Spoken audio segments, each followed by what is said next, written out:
আসসালামু আলাইকুম। প্রিয় দর্শক, অন্য মঞ্চের আলাপচারিতায় আপনাদের সকলকে আমন্ত্রণ জানাচ্ছি। আগামীকাল 12ই ফেব্রুয়ারি ডক্টর ইউনূসের ভাষায় পৃথিবীর সেরা নির্বাচনটি অনুষ্ঠিত হবে এবং উৎসব মুখর পরিবেশে এই নির্বাচনটি অনুষ্ঠিত হবে। আজকে বাংলাদেশ থেকে খবর পেলাম, ঢাকার বন্ধুরা বলল ঈদের চাইতেও নাকি ঢাকা আজকে ফাঁকা। সারা বাংলাদেশ থেকে খবর পেলাম যে সারা বাংলাদেশের একই অবস্থা, সারা দেশটাই থমথমে। কি হতে যাচ্ছে সবার মনের মধ্যে একটা অজানা ভয়, আতঙ্ক, একটা সংশয় কাজ করছে। উৎসব মুখর পরিবেশে সেরা নির্বাচনের আগে কেন শহর জুড়ে এই কবরের নিস্তব্ধতা, কেন অবিশ্বাস্য নীরবতা? এটাই ইউনূস ম্যাজিক। সব দল প্রস্তুত। আওয়ামী লীগকে বাদ দেওয়ার কারণে এই নির্বাচন তার গ্রহণযোগ্যতা ইতিমধ্যেই হারিয়েছে। এই নির্বাচনের যে ফলাফল আমরা পাবো সেটা বাংলার মানুষের সবার মতামতের প্রতিফলন নয়, কারণ এই মুহূর্তে 50 থেকে 60% ভোটার আওয়ামী লীগকে ভোট দিত বিভিন্ন জরিপ থেকে যতদূর আমরা জেনেছি। 50 থেকে 60% ভোটারকে আপনি বাইরে রেখে আপনি একটা নির্বাচন করবেন এবং সেই নির্বাচনী ফলাফলের যেটা আমরা পাবো সেটা তো বাংলাদেশের সর্বস্তরের মানুষের মতামতের প্রতিফলন নয়। সুতরাং এই নির্বাচনের মধ্য দিয়ে যদি কেউ মনে করে থাকেন যে বাংলাদেশ পরিবেশ স্থিতিশীল হবে, গণতান্ত্রিক যাত্রা আরো মসৃণ হবে, তাহলে তাদের এই ধারণাটা সম্ভবত ভুল। আমার ধারণা এই প্রহসনের নির্বাচনের পরে বাংলাদেশ আরো অস্থিরতার মধ্যে গিয়ে পড়বে, আরো অস্থিতিশীল অবস্থায় পড়বে এবং বাংলাদেশের যে গণতান্ত্রিক অভিযাত্রা সেটি গভীর খাদের মধ্যে পড়বে। তারপরে অনেকে বলছেন যে অন্তত এই যে জাতির উপরে জেকে বসা ডক্টর ইউনূস তো বিদায় হবে। ডক্টর ইউনূস গত 17 মাসে দেশটার রাজনীতি, অর্থনীতি, মানবাধিকার সবকিছুকে এমন ভাবে গুঁড়া করেছেন, ধ্বংস করেছেন যে আগামীতে যারাই ক্ষমতায় আসুক এই বাংলাদেশকে চালাতে খুব কষ্ট হবে। ডক্টর ইউনূসের বিদায় যদি তিনি যান তাহলে হয়তো সেটাই একমাত্র প্রাপ্তি হবে। গতকাল ঢাকা শহরের বেশ কয়েকটা জায়গায় জামাত বিএনপি মারামারি হয়েছে। ঢাকা বিশ্ববিদ্যালয়ে শেষ রাতের দিকে হল থেকে ছাত্র শিবির, ছাত্র দলের অনেককে বের করে দেওয়া হয়েছে। বগুড়ায় বিএনপির একজন কর্মীর চোখ তুলে নিয়েছে জামাত এবং সেই সংবাদ পেয়ে সেই বিএনপির কর্মীর মা হার্ট ফেল করে মারা গেছেন। জামাত নানানভাবে চেষ্টা করছেন এই নির্বাচনে জয়লাভ করতে, ক্ষমতায় আসতে, কিন্তু জামাতের সেই স্বপ্ন পূরণ হবে না। যেটা এখন জানা যাচ্ছে যে জামাত হয়তো 50টার মতো সিট পেতে পারে, কিন্তু জামাত তাদের পছন্দের ডিসি বসিয়েছেন বিভিন্ন জেলায়। 64টা জেলার শোনা যায় যে 58টা জেলায় জামাতের সমর্থক ভিসি। বিভিন্ন জেলায় যে এসপিদের পদায়ন করা হয়েছে অধিকাংশই জামাতের বলে জামাত সূত্র দাবি করছে। কিন্তু আজকের 2-3টা ঘটনায় মনে হচ্ছে যে প্রশাসন আসলে বিভক্ত। নইলে সৈয়দপুর বিমানবন্দরে ঠাকুরগাঁয়ের জামাতের আমির বেলাল উদ্দিন সাহেবের ব্যাগের মধ্যে 50 লাখ, কেউ বলে 74 লাখ টাকা পাওয়া গেছে। এই টাকাটা ধরা হয়ে এটা মিডিয়া কাভারেজ দেওয়া হলো। জামাত সংবাদ সম্মেলন করে বলছে এটা তার ব্যক্তিগত টাকা। এই বেলাল উদ্দিন সাহেব, এই যে আমির, তিনি একটা মাদ্রাসার শিক্ষক। তার এত টাকা, তিনি ব্যবসা করেন বলে শুনেছি। মাদ্রাসা শিক্ষক, আবার গার্মেন্টস ব্যবসা করে। তিনি 50 লাখ টাকা ক্যাশ নিয়ে যাচ্ছে। কোন ব্যবসায়ী 50 লাখ টাকা ক্যাশ নিয়ে চলাফেরা করে বলেন তো? আমাদের একটা কিছু বললো আর আমরা সেটা বিশ্বাস করে থাকলাম। নির্বাচনের এই যে টাকা, জামাত, আমি গতকালই বলেছি, কোথাও কোথাও বিশেষ করে ঢাকা 15 যেখানে জামাতের আমির ইলেকশন করছে, পরিবার প্রতি 15,000 টাকা দেবে। এছাড়াও তারা সারা দেশব্যাপী টাকা দিয়ে ভোট কিনছে। আজকে ফেনীর দাগনভূয়ায় এক জামাত নেতার বাসার থেকে ব্যালট পেপার উদ্ধার করা হয়েছে। জামাত এবার কিন্তু অনেক ব্যালট পেপার, একদম রিয়েল ব্যালট পেপার তাদের দখলে নিয়েছে। নির্বাচন কমিশনের সহায়তায় তারা বেশ কিছু ব্যালট পেপার নিয়েছে এবং তারা যেটা প্ল্যান করেছে, তাদের খুব বিশ্বস্ত যেসব অনুসারী ভোটার আছে তাদের কাছে তারা এক সেট গণভোট এবং সংসদ নির্বাচনের এক সেট ব্যালট পেপার দিয়ে দিবে, আর এক সেট সে নির্বাচনী কেন্দ্রে গিয়ে নেবে। তার মানে সে যখন সাবমিট করবে তখন সে ডাবল ভোট সাবমিট করবে, এবং তারা এটা খুব ক্যালকুলেটেড ওয়েতে করছে যে কোন কেন্দ্রে কত এক্সট্রা ভোট সাবমিট করলে তাদের প্রার্থী জয়লাভ করবে। সেনাবাহিনীর ভূমিকা নিয়েও কথা হচ্ছে, বলা হচ্ছে যে সেনাবাহিনীর সাথে একটা ম্যাজিস্ট্রেট থাকবে, কিন্তু সন্ধ্যার পরে সেনাবাহিনী সাধারণত একা মুভ করবে ভোটের দিন, কাল 12ই ফেব্রুয়ারি, এবং তখন এই কিছু কিছু সেনাবাহিনীর সদস্য তারা ওই ভোট কেন্দ্রে মিলে ওই কিছু ব্যালট তারা, যেহেতু বলেছি তাদের কাছে অতিরিক্ত কিছু ব্যালট আগেই দেওয়া আছে, সেই ব্যালটে সিল মেরে তারা সেগুলো ব্যালট বাক্সে ভরবে। সেখানে আর্মি তাদের সহায়তা করবে বলে কেউ কেউ দাবি করছেন। এদিকে অপরাধী চক্র, কিশোর গ্যাং তারাও সক্রিয় রয়েছে। কালকে নির্বাচনের অনেক কেন্দ্রেই কিন্তু মারামারি হবে। 68টা আসনে জঙ্গি হামলার আশঙ্কা করা হচ্ছে। আমরা বলছি না, এটা পুলিশের আইজি পর্যন্ত স্বীকার করছেন এবং তারা চেষ্টা করছেন এই হামলার ঝুঁকিটা কমাতে। নির্বাচন কমিশনের একজন কমিশনার বলেছেন 50% কেন্দ্র ঝুঁকিপূর্ণ। তো উৎসবমুখর পরিবেশের বিশ্বের সেরা নির্বাচনে অর্ধেকের বেশি কেন্দ্র যদি ঝুঁকিপূর্ণ হয়, 68টা আসনে যদি জঙ্গি হামলার আশঙ্কা করা হয়, তাহলে ওই নির্বাচনে কে ভোট দিতে যাবে? আওয়ামী লীগ তো ভোট বর্জন করেছে এবং আওয়ামী লীগের লোকজন সমর্থকরা ভোট দিতে যাবে না। That is their political decision. বিচ্ছিন্ন ঘটনা ঘটতেই পারে।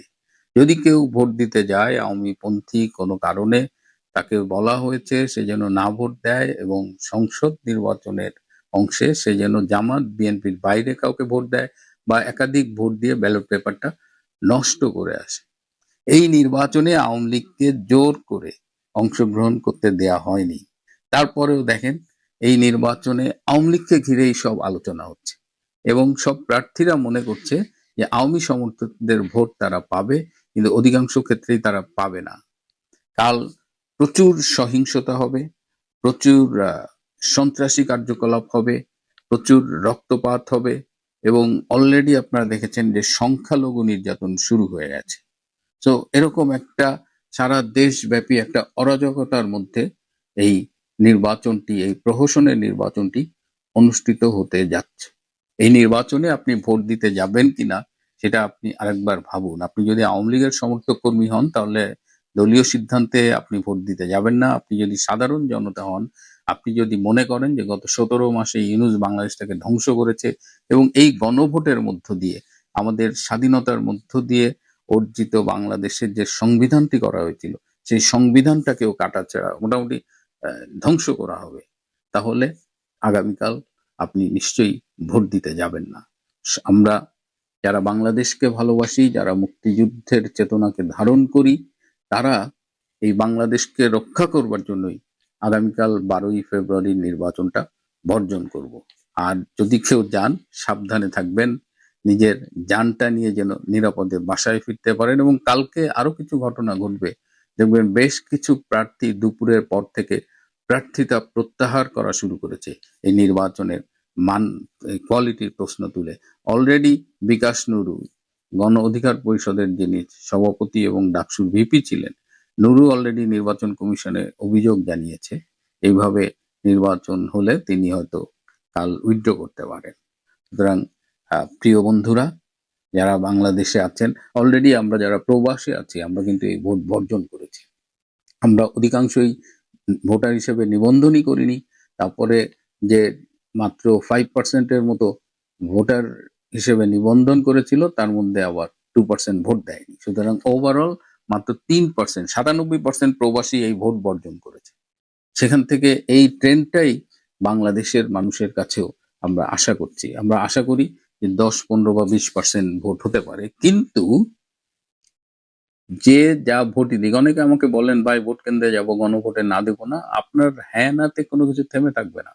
আমি তো অনেক জায়গায় বলেছি যে গণভোট পাবে 70-10% বেশি, আর পুরো বাংলাদেশের আসন, কে কোন পার্টি কত পাবে, এগুলো মোটামুটি একটা নির্ধারিত হয়ে আছে।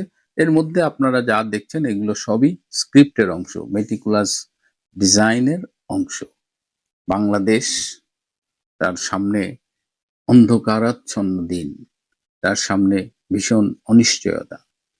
এর থেকে উদ্ধার পেতে হলে প্রথম করণীয় হলো কালকের নির্বাচন বর্জন।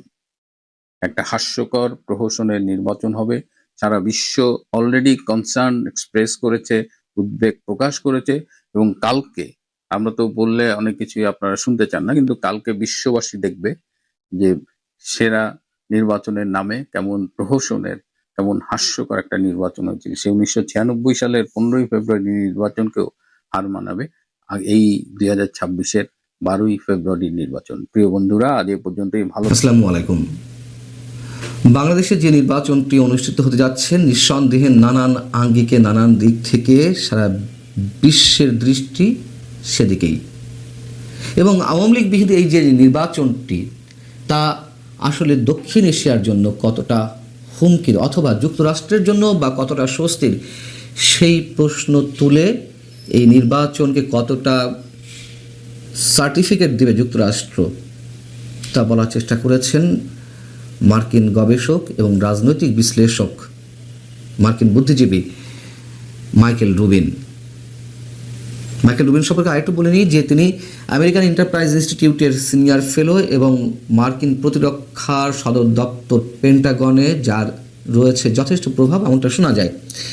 সেই মাইকেল রুবিন একদিন আগে ইনস্টিটিউট ফর স্ট্র্যাটেজিক ডায়ালগের একটি অনুষ্ঠানে যে বক্তব্য দিয়েছেন, তাতে মনে হচ্ছিল যে অডিয়েন্সের সামনে তিনি খুব সংক্ষেপে বাংলাদেশের একটি ইতিহাস বর্ণনা করে যাচ্ছেন।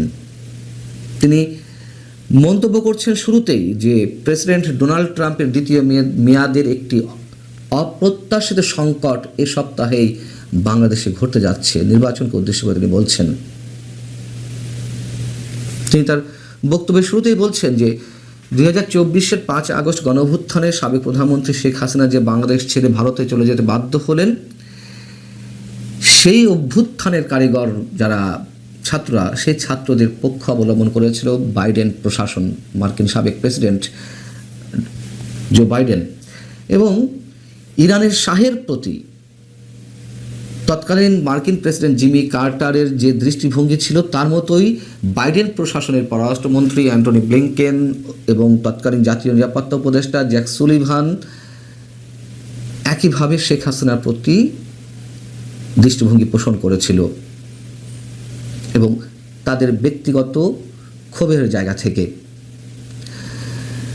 তারা শেখ হাসিনা সম্পর্কে সেই ব্যক্তিগত ক্ষোভ বা বিরাগের জায়গা থেকে যেই তথ্যগুলো নেওয়ার চেষ্টা করছিলেন এবং বা নিজেরাও যা বিশ্লেষণ করার চেষ্টা করছিলেন, সেগুলো নিঃসন্দেহে অবশ্যই বিকৃতমূলক ছিল। তারা সহজেই একটি মিথ্যা বয়ান বিশ্বাস করে ফেলেছিল যে তখন স্বৈরাচারী একনায়ক শেখ হাসিনা নির্বিচারে ছাত্রদেরকে হত্যা করছে। মাইকেল রুবিন বলছেন যে পরবর্তীতে ব্যালিস্টিক প্রমাণে দেখা যাচ্ছে যে ছাত্ররা পুরোপুরি নির্দেশ ছিল না, পাকিস্তানের সরবরাহকৃত অস্ত্র গোলাবারুদ দিয়ে এই ছাত্রদের কেউ কেউ নিরাপত্তা বাহিনীর সদস্যদের উপর গুলি চালিয়েছিল। কিন্তু এই বিষয়টি যখন সবার বোধগম্যতার মধ্যে এলো, অথবা অনেকের বোধগম্যতার মধ্যে এলো, তখন অনেক দেরি হয়ে গেছে। তিনি বলছেন, হাসিনার অপসারণের পর জামায়াতে ইসলামী প্রধান শক্তি হিসেবে আবির্ভূত হয়েছে এবং তারা 2006 সালের নোবেল শান্তি পুরস্কার বিজয়ী মোহাম্মদ ইউনূসকে তাদের মুখপাত্র হিসেবে ব্যবহার করে আসছে। এই সেন্টেন্সটা খুব ভালো লেগেছে আমার কাছে এবং চরম বাস্তবতা। পশ্চিমাদের কাছে ডক্টর মোহাম্মদ ইউনূস একটি নিখুঁত প্রতিচ্ছবি, মাইকেল রুবিন বলছেন, এবং তিনি বিল ক্লিন্টন আর হিলারি ক্লিন্টনের সঙ্গে দীর্ঘদিনের বন্ধুত্বের সুবাদে তিনি ক্লিন্টন গ্লোবাল ইনিশিয়েটিভের নিয়মিত বক্তা, এমনকি তিনি দ্য এল্ডার্সের সদস্য। এল্ডার্স কি? এল্ডার্স হচ্ছে একটি সংগঠন বা জোট সাবেক বিশ্ব নেতাদের, যেই সংগঠনটি দাবি করে যে তারা মানবাধিকার এবং আন্তর্জাতিক আইনের পক্ষে সবসময় দাঁড়ায়, কিন্তু কার্যত তা নয়। সেটা নিয়েও নানান ধরনের বিতর্ক রয়েছে। যদিও এই সংগঠনের সদস্যদের মধ্যে রয়েছে প্রয়াত জিমি কার্টার এবং নেলসন ম্যান্ডেলা। তিনি বলছেন যে অ্যাকচুয়ালি বাংলাদেশের মানুষ ডক্টর মোহাম্মদ ইউনূসকে যেভাবে চিনে আসছেন বা এখনও চিনছে আরও বেশি করে, তাদের সামনে ডক্টর ইউনূসের যে ভাবমূর্তি, বাইরের পৃথিবী ডক্টর ইউনূসকে যেভাবে চেনে তার মধ্যে বিস্তর ফারাক, বিস্তর পার্থক্য। এবং এই ডক্টর ইউনূস সরকার আসার পর থেকে বাংলাদেশের কারাগার থেকে দণ্ডিত সন্ত্রাসীদের মুক্তি দেওয়া হয়েছে এবং ইসলামপন্থী চরমপন্থীদের স্বাভাবিকীকরণ করেন, যারা বাংলাদেশের ক্ষুদ্র খ্রিস্টান বা সংখ্যালঘু হিন্দুদের উপরে নির্যাতন চালিয়ে আসছে, লক্ষ্যবস্তুতে টার্গেট করেছে, এটা মাইকেল রুবিন বলছেন। এবং তিনি এই জায়গায় এসে ডক্টর মোহাম্মদ ইউনূসকে তুলনা করেছেন মিয়ানমারের কথিত গণতান্ত্রিক নেত্রী অং সান সুচি। যদিও মাইকেল রুবিন অনেক পরে এসে এই তুলনাটি করেছেন, বাংলাদেশের মানুষ অনেক আগে থেকেই এই তুলনা করা শুরু করে দিয়েছেন। তিনি বলছেন কার্যত ডক্টর মোহাম্মদ ইউনূস বার্মিজ রাজনীতিক, যেহেতু যুক্তরাষ্ট্র এখনও মিয়ানমারকে মিয়ানমার বলে না, তারা বর্মা হিসেবে ট্রিট করে, সেই জায়গা থেকে তিনি বলছেন যে ডক্টর মোহাম্মদ ইউনূস বার্মিজ রাজনীতিক ও সাবেক নোবেল বিজয়ী অং সান সুচির মতো আচরণ করেন সংখ্যালঘুদের প্রতি অসহিষ্ণুতা প্রকাশ পাওয়ার পর, যার আভা ম্লান হয়ে যায়। অর্থাৎ তিনি বলতে চেয়েছেন, যেহেতু আমরাও সবাই আশা করেছিলাম যখন কিনা অং সান সুচি মিয়ানমারের স্টেট মিনিস্টার হলেন, তখন বিশ্ববাসীর ধারণা ছিল, শুধু আমাদের না, যে তিনি সেখানকার সংখ্যালঘু রোহিঙ্গা জনগোষ্ঠীর প্রতি সহানুভূতিশীল হবেন, তাদের পক্ষে অবস্থান নেবেন, তাদের নাগরিকত্ব দেওয়ার বিষয়টি তিনি নিষ্পত্তি করবেন। কিন্তু উল্টো দেখা গেল যে অং সান সুচি সগৌরবে রোহিঙ্গাদের বিরোধিতা করতে লাগলো, রোহিঙ্গাদেরকে মানুষ হিসেবে স্বীকৃতি তিনি দিতে চাইলেন না, নাগরিক হিসেবে স্বীকৃতি দিতে চাইলেন না, এবং তার কথাবার্তা, তার কর্মকাণ্ডে এমন মনে হলো যে তারা মানুষ নন। সেই জায়গাটিতে ডক্টর মোহাম্মদ ইউনূসকে তুলনা করছেন মাইকেল রুবিন। তিনি বলছেন যে ইউনূসের দল বৃহস্পতিবার বা 12ই ফেব্রুয়ারিতে যে নির্বাচনের জন্য নির্ধারণ করেছেন, তাতে আওয়ামী লীগকে নিষিদ্ধ করেছে, ফলে বাংলাদেশিদের সামনে কেবল উগ্র ইসলামপন্থী মানে বিএনপিকে তিনি ইসলামপন্থী হিসেবে উল্লেখ করতে চেয়েছেন। এই জায়গাটিতে হয়তো কারো দ্বিমত থাকতে পারে। যাও, দুটি একই ধারার প্ল্যাটফর্মের মধ্যে পছন্দের সুযোগ রয়েছে, কিন্তু কোনো বিকল্প বা ধর্মনিরপেক্ষ কোনো শক্তিকে বেছে নেওয়ার কোনো সুযোগ নেই। এবং এখানে লক্ষণীয় শুধু এই জায়গাটি ছাড়া, তাও বিএনপি নাম উল্লেখ করেনি, আর কোথাও বিএনপির উদ্দেশ্যে মাইকেল রুবিন কিছু বলেননি। তিনি তার যে আতঙ্কের কথা প্রকাশ করতে চেয়েছেন, যে বাংলাদেশে উগ্র মৌলবাদী শক্তির যে চরম উত্থানের একটি সম্ভাবনা দেখা দিয়েছে, কোথাও কোথাও তার বাস্তবতার প্রমাণও বা নজির মিলেছে, সেই জায়গাটিতে তিনি আতঙ্কিত এবং সেই আশঙ্কা থেকে যুক্তরাষ্ট্রের উদ্দেশ্যে তিনি এই কথাগুলো বলছেন। এবং তিনি বলছেন যে এই পর্যন্ত এসে স্টেট ডিপার্টমেন্ট, মার্কিন পররাষ্ট্র দপ্তর এইসব পরিস্থিতি নিয়ে প্রায় ঘুমিয়ে আছে বলে মনে হচ্ছে। সম্প্রতি একটি অডিও রেকর্ড যে প্রকাশিত হয়েছে, ফাঁস হয়েছে ওয়াশিংটন পোস্টে, সেটাকে ইঙ্গিত করে তিনি বলছেন এখানে ঢাকায় বর্তমান মার্কিন দূতাবাসের একজন রাজনৈতিক কর্মকর্তা ছাত্রদের কাছে ক্ষমতার দ্বার প্রান্তে থাকা উগ্র গোষ্ঠী জামাত ইসলামীর সঙ্গে পরিচয় করিয়ে দেওয়ার জন্য অনুনয় করেছেন। এবং এই সাবেক মার্কিন ডেপুটি চিফ অব মিশন জামাত ইসলামীর পক্ষে অঘোষিত লবিস্ট হিসেবে কাজ করছে, তারা জামাতকে ক্ষমতায় দেখতে চায় এমন মন্তব্য করেছে। এবং জামাত ইসলামীর মতন একটি সংগঠন বা রাজনৈতিক প্রতিষ্ঠানকে সমর্থন দিয়ে তারা মূলত সন্ত্রাস সহানুভূতিশীল হিসেবেই নিজেকে চিহ্নিত করছেন। এমনকি মার্কিন সমর্থনের ইঙ্গিতও এই দলের প্রতি রয়েছে। তিনি প্রশ্ন তুলছেন, যে প্রশ্ন হলো পররাষ্ট্রমন্ত্রী মার্কো রুবিও, ট্রাম্প প্রশাসনের যিনি পররাষ্ট্রমন্ত্রী, তিনি কি বাংলাদেশের বর্তমান বিপদের স্বরূপ অনুধাবন করবেন, নাকি সেই আগের মতোই মার্কিন স্টেট ডিপার্টমেন্ট যেমন তাদের পছন্দসই কোনো দল ক্ষমতায় এলে কোনো দেশে যেমন অভিনন্দন জানায়, ধন্যবাদ জানায়, ঠিক বাংলাদেশে যা ঘটতে যাচ্ছে সেটিই তারা করবে? উগ্র মৌলবাদী গোষ্ঠীর উত্থান ঘটলে তাদেরকেও অভিনন্দন জানাবে কিনা? তিনি বলেন যে যুক্তরাষ্ট্রের এই মুহূর্তে উচিত কোনো অনির্বাচিত কর্মকর্তা যখন বৃহত্তম দলকে নিষিদ্ধ করেন তখন সেই নির্বাচনে কোনো বৈধতা থাকতে পারে না, আর রাজনীতিকরা মূলধারার দল নিষিদ্ধ করেন না যদি না তারা প্রতিযোগিতামূলক নির্বাচনে হেরে যাওয়ার তুমুল আশঙ্কা না করে। ডক্টর মোহাম্মদ ইউনূস অবশ্যই অনির্বাচিত একজন কর্মকর্তা, তার ভাষায় সরকারের প্রধান নির্বাহী, এবং অবশ্যই ডক্টর মোহাম্মদ ইউনূস তো দেশে 18 কোটি মানুষের প্রতিনিধিত্ব করেন না, তিনি তো প্রতিনিধি হয়ে এসেছেন সেই তুমুল অস্থির সময়টিতে যারা শক্তিতে বলিয়ান সেই ছাত্রদের প্রতিনিধি হয়ে তিনি সরকার প্রধান হয়েছেন। এবং এমন একজন অনির্বাচিত সরকার প্রধানকে যুক্তরাষ্ট্র সমর্থন করবে কিনা সেটি তো অনেক পূর্ণ হয়ে গেছে, বরং এই যে নির্বাচনে আওয়ামী লীগকে নিষিদ্ধ করা হয়েছে এক কলমের খোঁচায় সেটিকেও যুক্তরাষ্ট্র সমর্থন করবে কিনা।